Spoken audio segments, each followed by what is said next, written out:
Muito bem. Este Salmo 145, ele é o último salmo de Davi no livro de Salmos. Não sei se vocês se lembram disso, se não, vou informá-los e relembrá-los agora.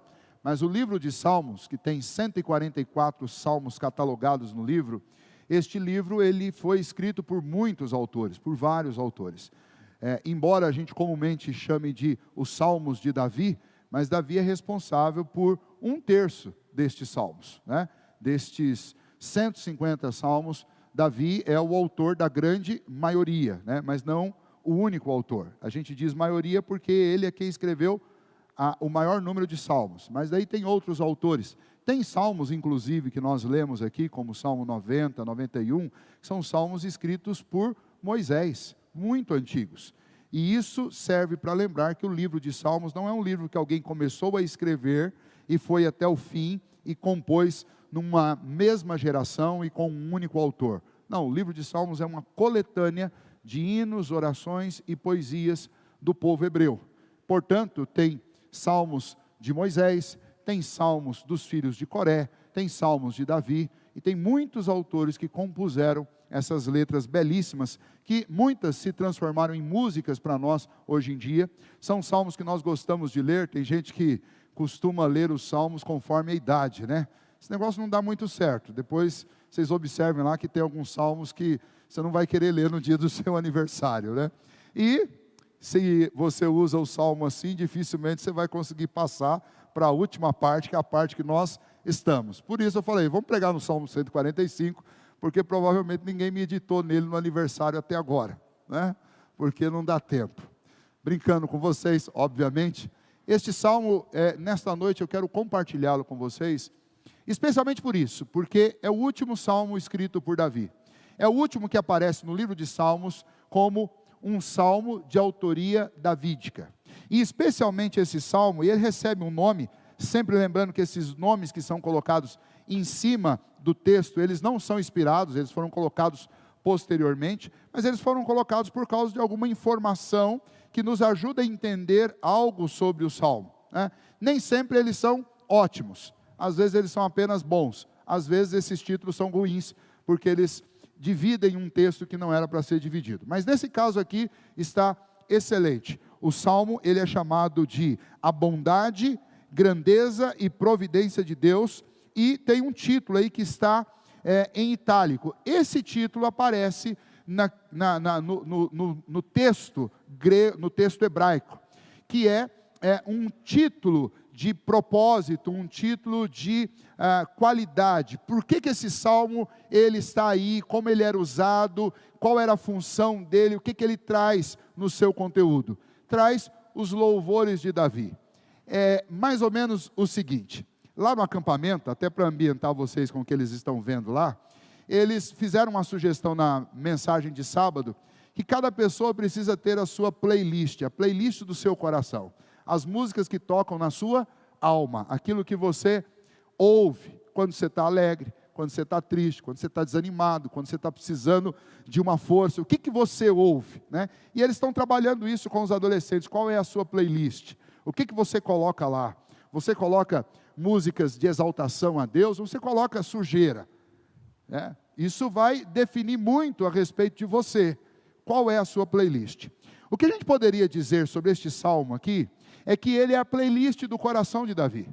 Este salmo fala a respeito da relação que Davi teve com Deus, de como ele reconhecia os atributos de Deus, e isso lhe motivava a louvar a Deus. E basicamente, através desse salmo, ele nos ensina 2 princípios muito importantes. O primeiro deles é, por que louvar a Deus? E o segundo deles é, como louvar a Deus. E obviamente ele vai desdobrar isso com muitas verdades, com muitos argumentos do porquê louvar a Deus e do como louvar a Deus. Porque realmente isso daqui é um resumo da vida de Davi, da sua relação com Deus.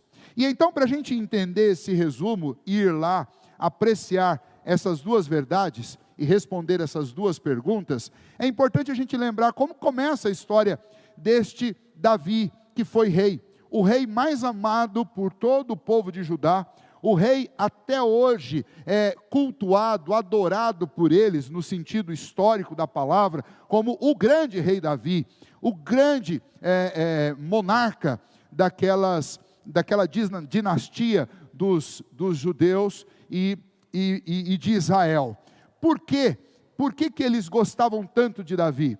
Porque sem dúvida nenhuma é o rei que tem a história mais marcante de todas as histórias de reis, que você encontra no Antigo Testamento. E o povo gosta de Davi.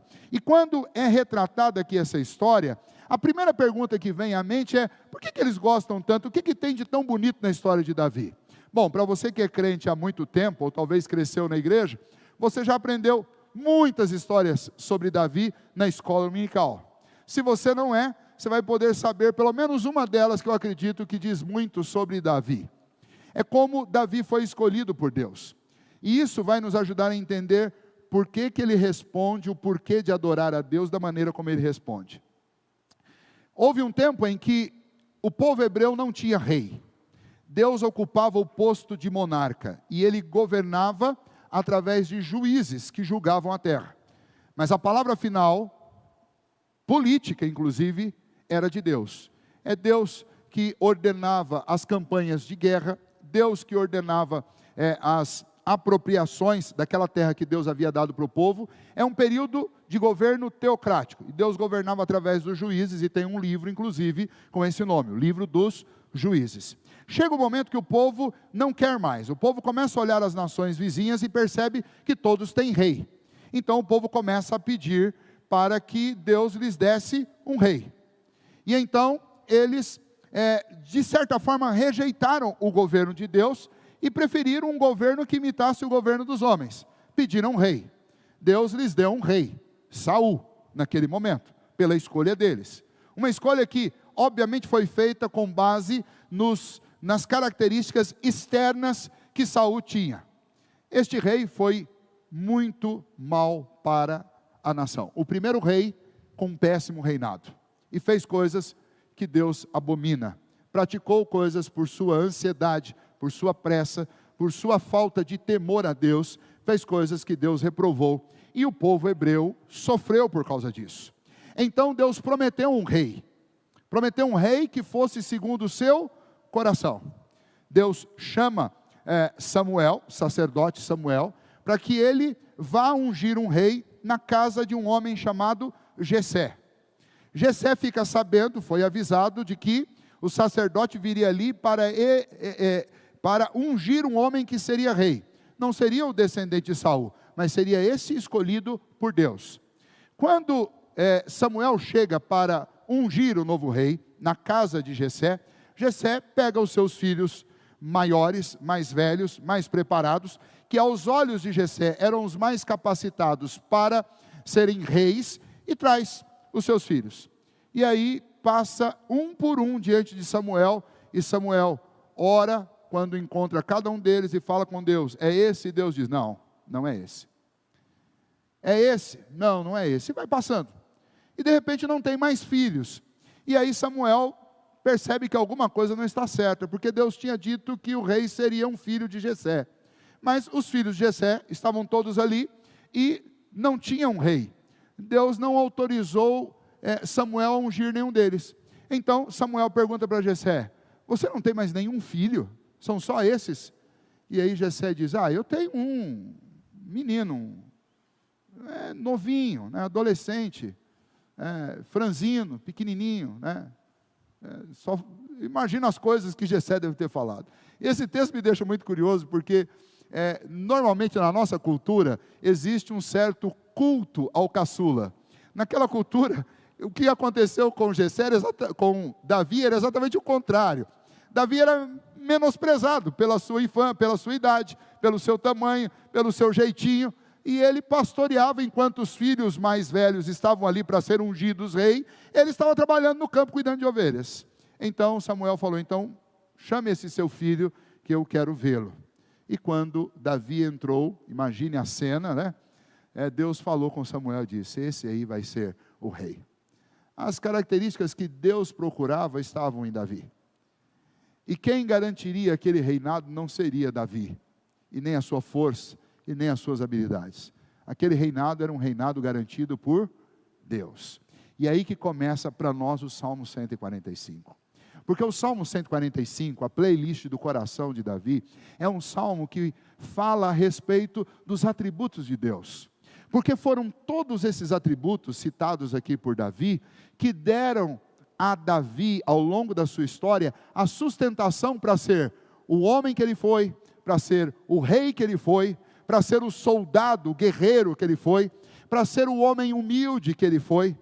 Toda a sua confiança num Deus poderoso, num Deus majestoso, num Deus bondoso, benigno, num Deus previdente, num Deus misericordioso, num Deus cheio de majestade, num Deus justo. Foi toda a história de Davi nesse relacionamento com Deus que fez com que Davi experimentasse todos esses atributos de Deus. Então, quando Davi vai tocar uma música no seu coração sobre a sua vida, ele não tem ninguém de quem falar, ou nenhum outro nome a citar, senão o nome do próprio Deus, porque Deus foi responsável por tudo o que aconteceu na vida dele. Nada que aconteceu na vida dele foi por um acaso, muito pelo contrário.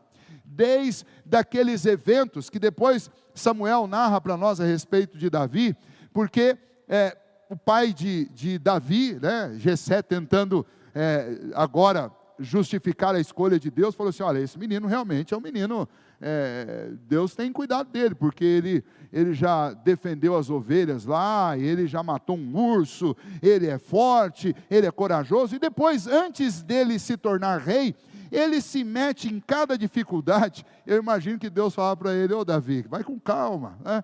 Mas ele chega num campo de batalha que tinha um exército inteiro amedrontado por causa de Golias, e ele chega lá e começa a reclamar com os irmãos, e falar para os irmãos: viu, vocês são um exército de Deus vivo, vocês estão se escondendo aí, e deixando esse incircunciso falar do nosso Deus, eu vou lá enfrentar. E aí tentaram lá vestir uma armadura em Davi, a armadura não servia de tão pequeno que ele era. E quando ele desceu com um pedaço de couro na mão, com uma lança e umas pedrinhas, o próprio gigante olhou para ele, menosprezou e diz assim: olha, eu estou aqui armado, estou aqui vestido, não é, com a carapaça, com a armadura, e com lança, e você aparece aqui com esses trapos. E ele responde: olha, você vem contra mim com espadas e lanças, eu vou contra você no nome do Senhor dos Exércitos. Esse é Davi, o autor do Salmo 145. Davi fez coisas extraordinárias. Ele não acertou sempre, ele errou muitas vezes, mas ele se humilhou, ele confiou no amor, no perdão, na misericórdia de Deus. E a história de Davi é tão marcante que no Novo Testamento, quando é citado Davi, ele é citado como um homem segundo o coração de Deus, que Deus operou maravilhas na vida dele e através da vida dele. E ele compõe a linhagem do nosso Redentor Jesus Cristo. Essa introdução toda é para você entender que se existe alguém que sabe por que eu devo adorar a Deus e como eu devo adorar a Deus, esse alguém é Davi. Porque essa é a história da vida dele.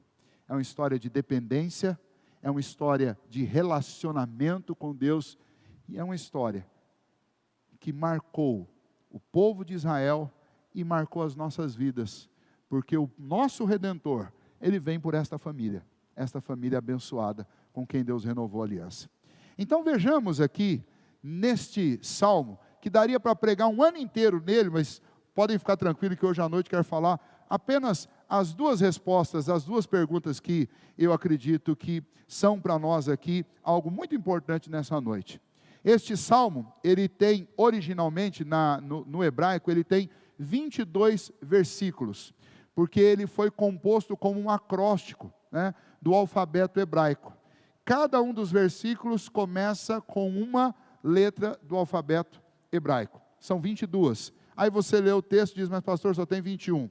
Porque infelizmente o versículo, a letra que seria a nossa letra N, se perdeu.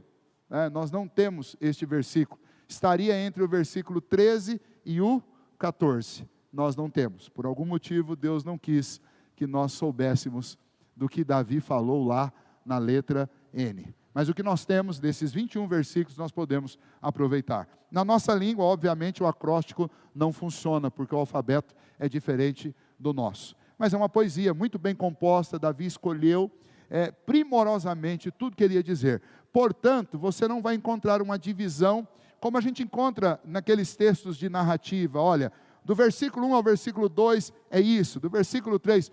as informações estão espalhadas, especialmente no que tange ao motivo pelo qual eu devo louvar a Deus, que é o nosso primeiro ponto. Por que eu devo louvar a Deus? Como que Davi responde a esta pergunta? Davi responde a essa pergunta dizendo que eu devo louvar a Deus porque Ele é. E para descrever quem Deus é, Davi cita pelo menos 9 atributos de Deus neste texto. Ele vai chamar Deus, eu quero citar aqui para vocês de forma objetiva, sem descrever, porque é inteligível aquilo que ele diz. Ele cita no verso 3, a grandeza de Deus, depois de já ter dito lá no verso 1, que o Senhor era o rei da vida dele, mas que rei era esse? Era um rei qualquer? Era um rei fraquinho? Era um rei entre tantos? Não, este é o grande Senhor. E ele fala sobre a grandiosidade de Deus, e ele repete isso no verso 3. Fala na primeira linha, e fala na terceira linha, e na terceira linha ele dá um adjetivo para essa grandeza de Deus. Ele diz que a grandeza de Deus é insondável. Por isso que nós lemos Romanos capítulo 11 no início, e diz, quem conheceu a mente do Senhor? Quem foi seu conselheiro? Quem primeiro deu a ele para que depois recebesse? Paulo responde, essas perguntas todas, elas têm como resposta, ninguém. Por quê? Porque Deus é absolutamente infinito. Tudo que Ele fez, tudo que existe foi feito por Ele, por meio dEle e para Ele, portanto a Ele deve ser dado toda a glória, toda a honra, todo o louvor, porque Ele é o grande Deus. Não há ninguém que se compare com Ele. Davi diz, por que eu tenho que louvar a Deus? E olha, acreditem, eu já tive que responder essa pergunta para um adolescente que chegou para mim, pastor, olha, nós não somos todos iguais, Deus não manda a gente respeitar todo mundo e considerar todo igual, não querer ser maior do que ninguém, por que Deus então quer ser louvado? Pergunta inteligente. E eu disse, por um motivo muito simples, mas ao mesmo tempo absolutamente poderoso. Nós somos 7 bilhões só nesse momento, 7 bilhões e meio. Mas Deus sempre foi só um. Não tem ninguém igual a Ele. Ele pode pedir louvor. Primeiro, pela sua singularidade. E depois, por todos esses atributos que estão aqui. Deus deve ser louvado, e deve ser louvado porque Ele é Deus. Ele é o único e verdadeiro Deus. E Davi o descreve como um Deus de grandezas insondáveis. Mas na continuação, e eu vou pular aqui alguns versículos, no versículo 8 e 9, veja o que ele diz sobre Deus. Ele diz que Deus é benigno. Sabe o significado dessa palavra? Benigno, vem de benignidade. E muitas vezes a gente confunde benignidade e bondade, ou às vezes a gente não sabe a relação que existe entre essas duas palavras. Bom, deixa eu tentar te explicar aqui de uma maneira bem objetiva. Bondade são as atitudes, e benignidade é aquilo que existe gerando essas atitudes. Então benignidade é uma coisa interna, bondade é uma coisa que se manifesta externamente nas atitudes. Então fulano praticou um ato de bondade. E por que ele fez isso? Porque ele é benigno. Porque no coração dele, no interior dele, reside gentileza tal, reside uma atitude amorosa, reside uma atitude que sente prazer em fazer o bem pelo outro, é benignidade. Quando a gente diz que alguém é bondoso, a gente está fazendo um elogio, é claro, mas um elogio muito maior é quando a gente chega para uma pessoa e diz, olha, independente de você me fazer uma coisa boa ou não, já ficou muito claro que você é benigno, seu coração está comprometido com o bem. Então ele diz, por que eu devo louvar a Deus? Por aquilo que Ele é de uma grandeza insondável, Ele é um Deus benigno, mais do que isso, Ele diz no verso 8 ainda, Ele é misericordioso, vem de misericórdia, e misericórdia é Deus não dar a minha justiça que eu mereço. Ou seja, então Deus não está sendo justo? Não, pelo contrário, Ele é justíssimo. E pela sua justiça e pelas minhas maldades, eu merecia a condenação. E o que Ele faz? Ele paga o preço da minha condenação, colocando a minha dívida sobre o seu próprio filho, para ele não ter que pôr sobre mim o justo pagamento pelos meus pecados. E é isso que é ser misericordioso. Ele não é injusto, ele não pratica injustiça, porque praticar a injustiça era não me pagar com o bem que eu mereço e não resolver a dívida. Mas ele resolve a dívida com o sangue do seu próprio filho, para poder ser misericordioso comigo. E Davi diz: Deus é misericordioso. E aí eu pergunto, Davi sabia da misericórdia de Deus? Ou se sabia? Muitas vezes Davi teve que depender exclusivamente da misericórdia de Deus. E sempre por causa dos seus erros. Certa vez Davi tinha que entrar numa batalha e Deus já tinha feito coisas tão extraordinárias com ele, mas ele teve um momento de incredulidade e ele queria saber quantos soldados ele tinha. Você pode ler isso no último capítulo do livro de 1 Samuel. Ele queria saber quantos soldados, ele levantou um censo contra a vontade de Deus. E ao fazer isso, Deus o disciplinou duramente. E Deus começou a matar com peste o povo. Exatamente para quê? Se a esperança de Davi está sendo colocada sobre os homens preparados para a batalha, então Deus começou a tirar a vida desses homens. E Davi então teve que escolher. Deus falou: você quer cair na mão dos seus inimigos? Você quer cair nas minhas mãos? O que você quer? E ele falou: eu prefiro cair nas mãos do Senhor, porque o Senhor é cheio de misericórdia. E então Deus puniu o povo, e chegou um momento que Deus parou.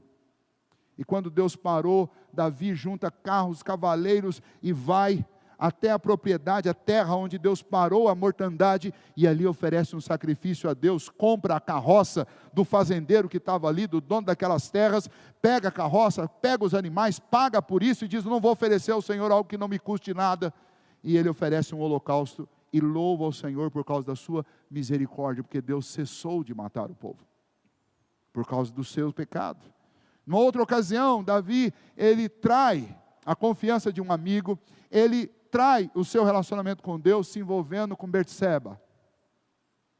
E o resultado disso foi que ele teve que, posteriormente, tramar e matar a morte de um próprio amigo, general de batalha. E depois de achar que o seu pecado estava encoberto, Natã chega para ele e o confronta. E ao ser confrontado, ele reconhece o seu pecado. Ele se humilha, se ajoelha e pede o perdão do Senhor. Davi conhece a misericórdia do Senhor. Davi escreveu o Salmo 32, quando ele disse: enquanto calei os meus pecados, envelheceram os meus ossos pelos meus constantes gemidos todo dia. Confessei-te então os meus pecados, e o Senhor teve misericórdia de mim. E o Senhor restaurou a alegria da salvação. Davi está nos dizendo com a música que tocava no seu coração: louvem a Deus por aquilo que Ele é de uma grandeza insondável, Ele é um Deus benigno, não há maldade no coração de Deus, Ele é um Deus cheio de misericórdia, Ele é capaz de pagar um preço alto para nos dar, para nos devolver a paz, Ele é um Deus cheio de compaixão. Davi sabe muito bem o que é isso, e nós também podemos saber. Compaixão é sofrer com. Não teve um momento da vida de Davi, da história de Davi, que Deus não estava ao seu lado. Ele escreveu: o Senhor é o meu pastor e nada me faltará. Ele me leva por caminhos e campos verdejantes, Ele me guia na sua justiça, mas Ele também, quando eu passo pelo vale da sombra da morte, Ele é a minha sustentação. Eu não vou perder a vida, porque até no abismo mais profundo Deus me acompanhará. O Salmo 139 diz que se eu tomar as asas da alva, sair de madrugada de casa e tentar me esconder nos confins da terra, até lá o Senhor vai me encontrar. Porque no seu gesto de ser compassivo, de sofrer junto comigo, Deus se faz presente, usando a sua onipresença para me acompanhar em todos os lugares por onde eu for. Por que eu tenho que louvar a Deus? Porque Ele é de uma grandeza insondável, porque Ele é um Deus cheio de benignidade, Ele é um Deus misericordioso, Ele é um Deus compassivo, Ele está comigo o tempo todo. Quantos amigos você tem ao seu lado em qualquer momento da vida? Eu não sei quantos, mas eu sei de um, que é o Senhor Jesus, que é Deus. Além disso, ele diz que eu devo louvar a Deus, verso 11, por causa do seu poder e por causa da sua glória. Veja aí, verso de número 11, falarão da glória do teu reino e confessarão o teu poder. Quem é o Senhor? É o glorioso Deus. Quem é o Senhor? É o todo-poderoso Deus. E Davi viu o poder do Senhor nas batalhas, porque Deus concedeu vitórias a Davi, vitórias absolutamente fantásticas, como eu citei para vocês, a história de Davi contra Golias. Quem poderia imaginar um resultado daquele? Uma pedra lançada na cabeça daquele valente de batalha, gigante, e ele caiu. O poder de Deus estava naquela pedra lançada, e a coragem e o Espírito do Senhor tomou Davi de tal maneira que quando o homem caiu, imagine um adolescente fazendo isso, ele arrancou da espada e tirou, decapitou um gigante. Já imaginou que cena é essa? Poder de Deus sobre Davi. Deus é um Deus cheio de glória, cheio de majestade, Ele é o todo-poderoso Deus. Quero citar ainda aquilo que Davi nos faz referência no verso 17, a justiça de Deus e novamente a sua benignidade. No verso 17 ele diz, justo é o Senhor em todos os seus caminhos. Deus não comete injustiça, não há caminho errado com Deus, não há caminho injusto. Nós podemos não compreender os caminhos de Deus, mas Deus é absolutamente justo em tudo que Ele faz. Absolutamente justo em tudo o que Ele faz. Davi está dizendo, por que nós temos que louvar a Deus? Porque não há ninguém que possa se comparar com Ele. Quem nós vamos colocar de frente com Deus para fazer uma comparação? Não há quem se compare a Ele. E ele termina citando para nós, em termos de atributos de Deus, o versículo 20, ele fala sobre a providência de Deus. Ele diz, o Senhor guarda todos os que o amam, porém os ímpios serão exterminados. O Senhor guarda todos que o amam. Davi teve que viver em caverna, Davi teve que viver em acampamento de estrangeiros, escondido junto com a sua família, porque Saul o perseguia. Enquanto Saul esteve vivo, Saul tentou tirar a vida de Davi o tempo todo, e Deus foi sempre providente, sustentou Davi nos lugares mais estranhos, ermos, nos lugares mais inóspitos. Davi foi sustentado pelo Senhor. Como Deus tem sustentado o seu povo ao longo de séculos, nos lugares mais difíceis da terra, porque Deus é um Deus de providência. Por que nós oramos a Deus? Porque nós confiamos na providência dEle. Portanto, o que nós podemos citar aqui, e esses não são, obviamente, todos os atributos de Deus, mas na música que tocava no coração de Davi, Davi disse para nós, louvem a Deus, porque Ele é Deus. Ele é grande, incomparavelmente grande. Ele é o majestoso Deus que tem glória e que tem todo o poder. Ele é o misericordioso Deus que é benigno, que é cheio de compaixão. Ele é o Deus que perdoa os pecados. Ele é o Deus que fica do nosso lado. Ele é o Deus que não nos abandona, mesmo quando nós abandonamos a Ele. Ele é o Deus que está conosco o tempo todo. Eu sei disso porque eu vivi isso. É isso que Davi está dizendo. Mas não apenas isso ainda. Davi diz, louvem ao Senhor, porque Ele nunca deixou faltar nada aos que o temem. Ele é o Deus da providência. Nós podíamos aumentar essa lista, não podíamos? Você pode falar dos atributos de Deus que tem aparecido na sua vida, que tem tocado no seu coração. Essa lista, ela não para aqui. Ela é para ser continuada por cada um de nós. Hoje à noite eu estou aqui louvando a Deus por quê? Pelos mesmos motivos de Davi, obviamente. Mas eu tenho os meus motivos particulares. Então essa lista não para aqui. Na vida de Davi, Davi resumiu dessa maneira para nós. Mas na nossa vida, essa lista, ela ainda pode ser composta por tantos outros atributos de Deus. A pergunta que eu faço a vocês nessa noite é, por que você louva a Deus? O motivo, que é o motivo singular, é porque Ele ser Deus. Eu não preciso que Ele me faça nada para eu louvá-lo. Pelo simples fato dEle ser Deus e eu criatura, eu devo adorá-lo. Mas obviamente eu faço esse louvor e o adoro, por causa daquilo que Ele tem feito na minha vida também. Segunda pergunta que nós podemos, através desse texto, responder é: como nós devemos louvar a Deus? Vamos seguir o exemplo de Davi? Davi nos dá aqui, pelo menos, 4 instruções a respeito de como louvar ao Senhor. A primeira delas está aí no versículo 1 e 2, quando Davi diz, no verso 1, exaltar-te-ei, ó Deus meu rei, e bendirei o teu nome, para todo sempre. Ele diz no verso 2, todos os dias te bendirei e louvarei o teu nome para todo o sempre. Como que eu devo louvar a Deus? Davi diz, louve a Deus dia após dia. Foi assim que Davi aprendeu a se relacionar com Deus, louvando a Deus dia após dia. Por que Saul chamava Davi para tanger a harpa? Para que ele pudesse se acalmar. Primeiro porque Davi estava cheio do Espírito do Senhor, ele tinha sido ungido pelo Senhor. Mas segundo, porque o que Davi fazia não era um teatro, não era uma coisa montada para levar diante da presença de Saul. O que Davi fazia era algo natural, era a realidade da vida dele. Ele louvava a Deus dia após dia. E a gente percebe muito isso quando a gente assiste um show, por exemplo, ou às vezes até mesmo quando a gente vai na igreja, alguém está cantando, e é difícil disfarçar, quando essa música não toca de segunda a sexta no coração.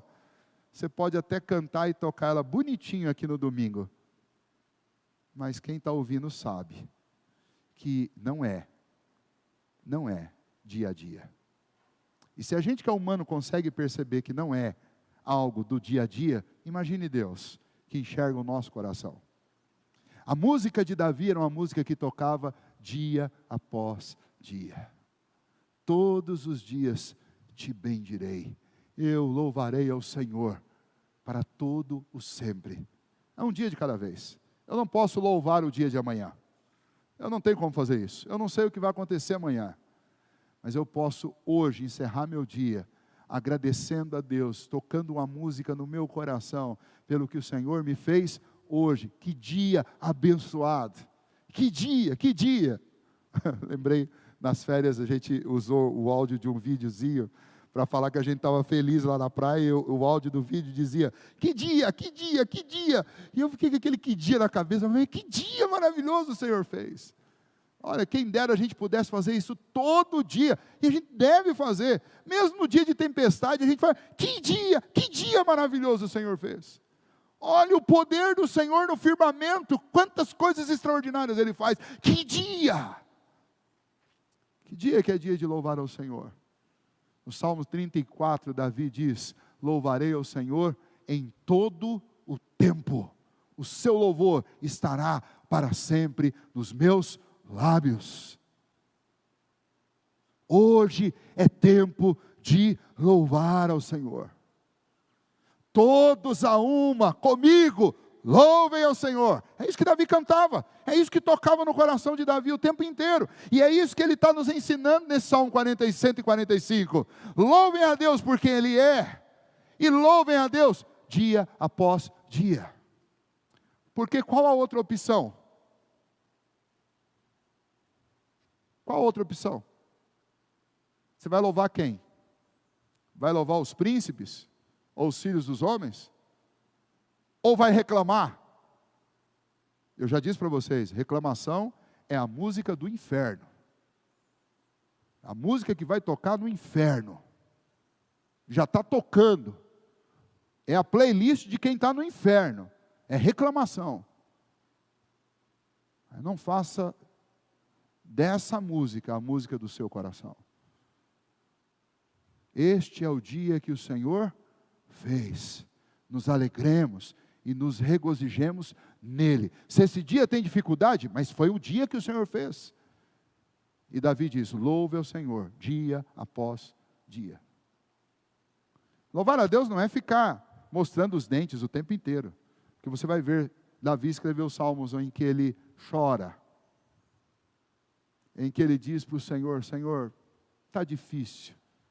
Mas isso não é porque o Senhor é menos poderoso, é por causa das minhas fraquezas, ou por causa dos meus pecados. Mas ele vai e confia no Senhor, fala: Senhor, me socorre na minha angústia. Fala comigo, eu não estou conseguindo ouvir o Senhor, eu quero ouvir a sua voz. Esta oração é louvor.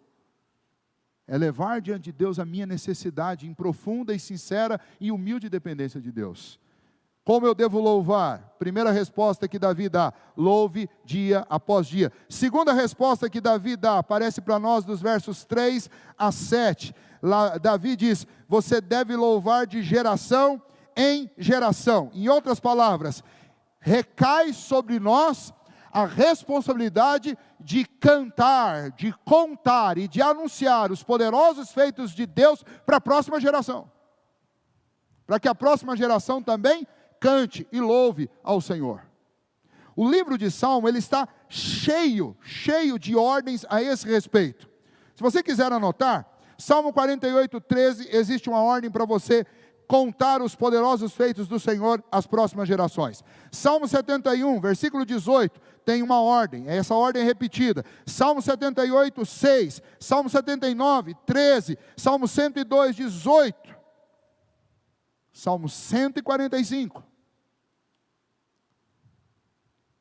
Nós temos que cantar a próxima geração, eu tenho que contar os poderosos feitos do Senhor. Veja como Davi escreve isso, do versículo 3 a 7, ele diz assim: grande é o Senhor, do 3 a 7, grande é o Senhor e muito digno de ser louvado, e a sua grandeza é insondável. Uma geração louvará a outra geração as tuas obras, e anunciará os teus poderosos feitos. Meditarei no glorioso esplendor da tua majestade e nas tuas maravilhas. Falar-se-á do poder dos teus feitos tremendos, e contarei a tua grandeza. Divulgarão a memória da tua muita bondade, e com júbilo celebrarão a tua justiça. O texto, ele traz um teor de empolgação, que Davi está dizendo: nós temos que contar para os outros o que Deus fez, para que eles se alegrem com o que o Senhor já fez, para que eles se empolguem com o que o Senhor já fez, para que eles tenham fervor em ver o que Deus já fez. Deus não vai repetir os mesmos feitos em todas as gerações. Por exemplo, nós não vimos o Mar Vermelho se abrir, e Deus fez isso uma vez, mas nós podemos cantar até hoje sobre esse poderoso feito do Senhor e louvar ao Senhor. Tem uma música que diz que Deus fará caminhos onde nunca existiu. Tem uma outra música que diz que, se for necessário, Deus me fará andar sobre as águas. Por que nós cantamos essas coisas? Porque nós ouvimos, nós lemos e nós acreditamos que Deus já fez no passado, e se for necessário Ele fará de novo. Isso é contar de uma geração para outra. Nós temos os salmos e nós temos esse conteúdo todo, porque essas gerações de hebreus e de judeus não negligenciaram contar às outras gerações o que o Senhor fez. Nós não podemos. Os nossos filhos estão ali no departamento infantil aprendendo sobre os poderosos feitos do Senhor. Mas não se iluda, o que eles ouvem aqui 1 hora na semana não é suficiente. A minha responsabilidade é contar sobre os poderosos feitos de Deus dentro da minha casa sistematicamente. E aí vamos juntar com o primeiro ponto. Se dia a dia a música que toca na minha casa é uma música de reclamação e não de adoração, eu vou ensinar meu filho a ser o quê? Um reclamãozinho. A hiena chorona, né? Hiena chorona é só para o pessoal que tem mais de 40. O hard, né?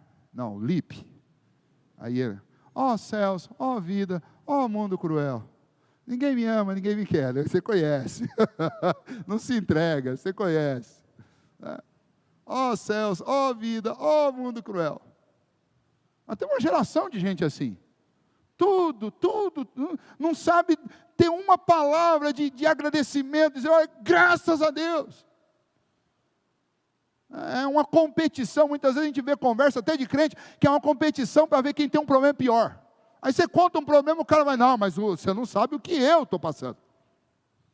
Aí você conta, aparece um outro do lado que fala assim: ih, vocês dois não sabem de nada. Deus está sendo bonzinho com vocês não têm noção do que está acontecendo na minha casa. E fica essa competição. Aí Deus, imagina os nossos filhos vendo tudo isso e falando assim: rapaz, essa religião do meu pai, sei não, hein? Isso passa na cabecinha deles. Davi diz, como que nós temos que louvar? Eu tenho que louvar dia a dia ao Deus que deve ser louvado por quem Ele é e pelo que Ele tem feito. Eu devo louvar geração após geração, ou seja, eu tenho que transmitir aos meus filhos os conceitos reais, verdadeiros e autênticos a respeito da bondade de Deus, da misericórdia de Deus, do amor de Deus, do poder de Deus, da majestade de Deus, para que eles tenham um relacionamento com Deus como nós tivemos. Eles não sejam privados disso. Mais ainda, se você observar do verso 8 ao verso 13, Davi vai nos ensinar que nós devemos louvar a Deus de nação em nação, o que é algo muito inédito no Antigo Testamento, porque no Antigo Testamento tinha um povo de Deus. Quem era o povo de Deus? Era o povo hebreu, é o povo de Israel. E Deus não manda fazer evangelismo no Antigo Testamento. Deus não manda que eles levassem a informação a respeito do Deus da aliança para outras nações. Mas Davi, quando ele chega nesse trecho aqui, ele dá a entender que esta mensagem, ela não pode ser só passada para a geração mais nova, ela tem que ser passada também horizontalmente para as outras nações, para que os outros povos também conheçam a Deus, e também dependam de Deus, e também desfrutem de Deus, e também adorem a Deus. Veja o que ele diz a partir do versículo 8. Benigno e misericórdia ao Senhor, tardio em irar-se, grande em clemência. O Senhor é bom para quem? Para o povo de Israel. O Senhor é bom para todos, e as suas ternas misericórdias permeiam todas as suas obras. Davi está dizendo, eu nunca vi Deus fazer diferença na hora de mandar chuva entre um judeu, um assírio ou qualquer outro estrangeiro. Deus manda chuva sobre todos. Deus torna fértil a terra de todos. Deus dá o dia para todos. Deus dá o frio para todos. Deus dá o calor para todos. Deus mantém as leis fixas que coordenam este nosso planeta e este nosso universo. Deus mantém essas leis fixas para abençoar a todos. Não apenas os homens, mas todos os seres que Deus criou. Ou seja, a bondade e a misericórdia do Senhor, ela ultrapassa as fronteiras políticas, geográficas, eclesiásticas que nós criamos. Então, ele diz, louve a Deus dia após dia, louve a Deus de geração em geração, louve a Deus de nação em nação. Ou seja, conte para os outros quem é o responsável pela chuva, quem é o responsável pelo sol, quem é o responsável pela vida, quem é o responsável em nos livrar e nos guardar do mal. É isso que Davi está dizendo, e olha que magnífico isso, porque Davi tem aqui algo que é inédito, ele está mandando a gente fazer isso, ou está com a sua vida dando testemunho do que ele acreditava e do que ele achava ser um louvor que deveria ser cantado. Era a música da sua alma, era a música do seu coração. Quero terminar esse trecho, essa leitura aí. Ele diz, todas as tuas obras te renderão graças, Senhor, e os teus santos te bendirão.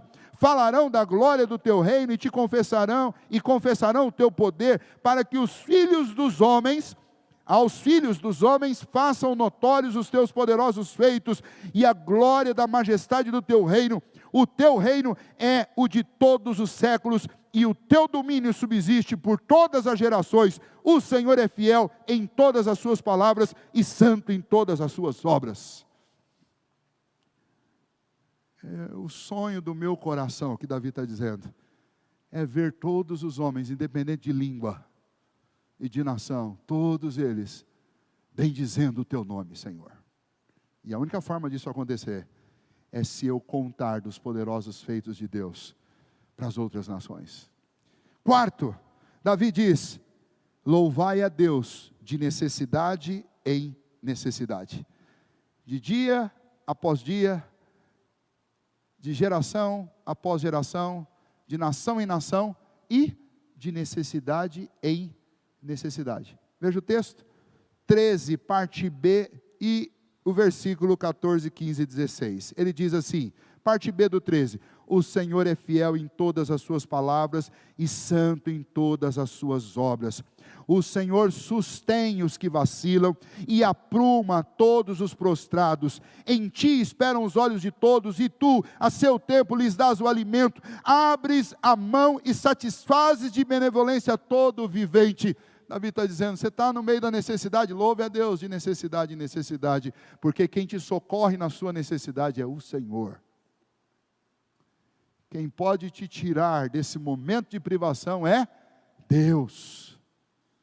Vamos lembrar do salmo seguinte, o 146? Não confiem nos príncipes, nem nos filhos dos homens. Sai-lhes o espírito no mesmo dia, perecem todos os seus caminhos. Ou seja, eles morrem. Não deposita a sua confiança em quem pode morrer. Deposite a sua confiança em quem é eterno. De necessidade em necessidade. O que Davi está dizendo? Que gente que teme a Deus passa necessidade também. Mas o nosso Deus sustém os que vacilam. Mas o nosso Deus socorre o necessitado. Mas o nosso Deus não nos abandona. Então não deixe de louvar a Deus porque você está passando por uma necessidade. Você fala assim, Deus está me deixando na necessidade, eu também não vou louvar. Quando Ele resolver meu problema, eu louvo. Aquela coisa bem infantil que às vezes aí passa pela cabeça da gente. Não vou dizer que a gente faz isso, né? Mas passa pela cabeça da gente. Estou pedindo há 1 ano para Deus me fazer uma coisa, não faz. Também não vou mais na igreja. Ou não vou mais dar o dízimo. Né? Ou não vou mais cantar. Ou alguma coisa desse tipo. Davi diz, louve a Deus de necessidade em necessidade. Davi era o rei, mas antes de ser rei, ele passou necessidade? Passou. Muitas vezes. Muito tempo ele teve que viver escondido, em cavernas. Não tinha uma casa. Ele estava ungido rei, mas não podia sair ao ar livre, senão ele era assassinado. E Deus usou, inclusive estrangeiros, para o sustentar. Enfim, louve ao Senhor, de oração em oração.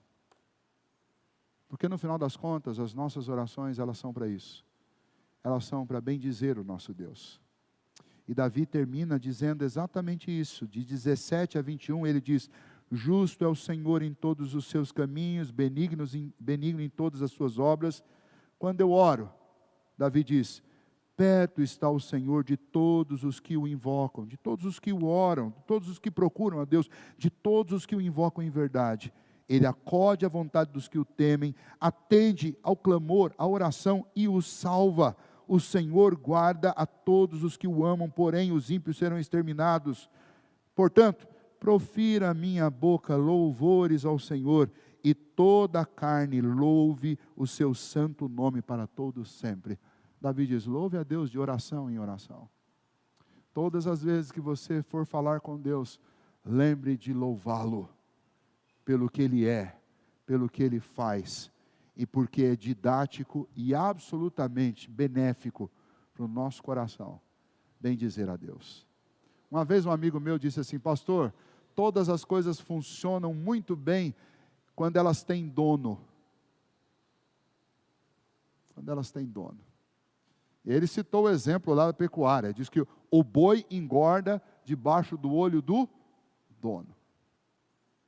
Ele falou, nós funcionamos melhor quando nós sabemos quem é o nosso dono. Quando a gente o louva, quando a gente fala com Ele, quando a gente fala das nossas necessidades. Ser cristão não é para orgulhosos, mas é para gente que teve o coração quebrantado e experimenta a humildade. Por ser cristão é reconhecer que eu não sou de mim mesmo, eu sou de Deus. E a minha vida, ela funciona melhor quando eu estou conectado com o meu dono, que é o Senhor. Davi conclui isso para nós. A música que toca no coração dele é uma música exclusiva para Deus, que toca todo dia, que toca de geração em geração, que toca para todos ouvirem, que toca no meio da necessidade, que toca em cada uma das suas orações. Pergunta, que música que toca na sua alma? E como essa música toca? É a música que glorifica e exalta o Senhor? Como que ela está tocando? Uma vez por ano? Uma vez por semana? Ou todos os dias? Ela está tocando para os ouvidos dos seus filhos? Ela está tocando para os seus vizinhos? Ela está tocando no meio da necessidade? Ela está presente nas suas orações? O nosso Deus é o soberano Criador do universo. Não desperdice esse privilégio de poder louvá-lo e de poder contar com a presença e com o auxílio dEle todos os dias. Vamos pactuar aqui nesta noite, quero chamar o Bruno, os meninos para para a gente encerrar cantando. Vamos pactuar entre nós diante de Deus, que nós vamos encher o nosso coração e os nossos lábios de uma boa música que glorifica e exalta o nome do Senhor, para o nosso bem, para o bem dos nossos filhos, dos nossos vizinhos e para a honra e glória do nome do nosso Deus. O convite dessa noite a todos é que você se torne um adorador incansável e constante do Senhor, como Davi foi, mesmo com as suas dificuldades, mas ele concluiu sua carreira, escrevendo o Salmo 145 para nós, nos ensinando por que louvar a Deus e como fazer isso. Vamos ficar em pé e vamos encerrar cantando uma música e depois nós vamos orar, pedindo que o Senhor nos ajude nisso.